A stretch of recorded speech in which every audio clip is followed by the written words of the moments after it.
Halloween की जादुई रात। एक छोटे से गांव में रोहित, मीना और आर्य नाम के 3 दोस्त रहते थे। तीनों को त्योहारों का बहुत शौक था।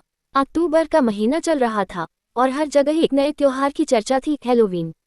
तीनों ने पहली बार हेलोवीन का नाम सुना था। ये हेलोवीन क्या होता है? मीना ने पूछा। मुझे लगता है इसमें लोग डरावने कपड़े पहनते हैं, रोहित ने कहा। आर्य बोला, चलो दादी से पूछते हैं, उनके पास हर सवाल का जवाब होता है। तीनों भागते हुए दादी के पास पहुंचे। दादी एक पुरानी किताब पढ़ रही थी। दादी, ये हेलोवीन क्या है और इसे क्यों मनाते हैं? तीनों ने एक साथ पूछा। दादी मुस्कुराई और बोली, अच्छा, मैं तुम्हें हेलोवीन की कहानी बताती हूँ, लेकिन मोमबत्ती की रोशनी में। अंधेरे में ये कहानी और मजेदार लगेगी। जैसे ही मोमबत्ती का उजाला हुआ, दादी ने रहस्यमय आवाज में कहना शुरू किया। बहुत समय पहले यूरोप के केल्टिक लोग 31 अक्टूबर की रात को मानते थे कि इस दिन आत्माएं जमीन पर आती हैं। तीनों बच्चे दादी की बातें ध्यान से सुनने लगे। आत्माएं? मीना ने घबराकर पूछा। हाँ, दादी ने कहा। कुछ आत्माएं दोस्ताना होती थीं, लेकिन कुछ शरारती भी होती थीं। लोग डरावने कपड़े पहनते थे ताकि भूत प्रेत उन्हें पहचान न सके और डरकर भाग जाएं। यही से हेलोवीन की परंपरा शुरू हुई। आर्य ने पूछा, और यह कद्दू क्यों सजाते हैं? दादी ने कहा, इसके पीछे जैक नाम के एक चालाक आदमी की कहानी है। जैक ने शैतान को बार बार चकमा दिया।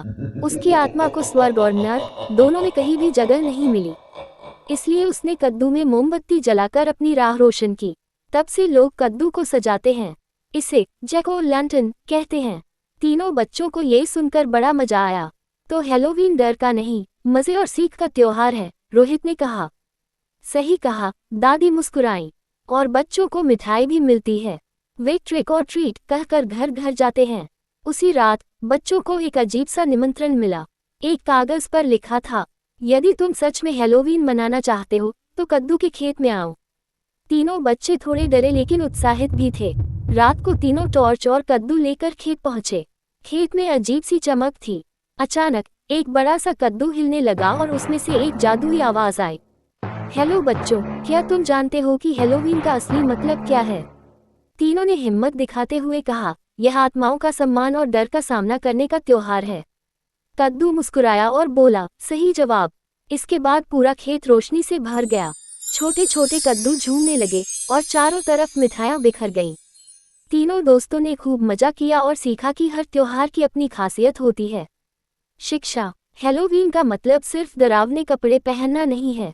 ये त्योहार हमें सिखाता है कि अपने डर का सामना करें, दूसरों की संस्कृति का सम्मान करें और हर पल का मजा लें।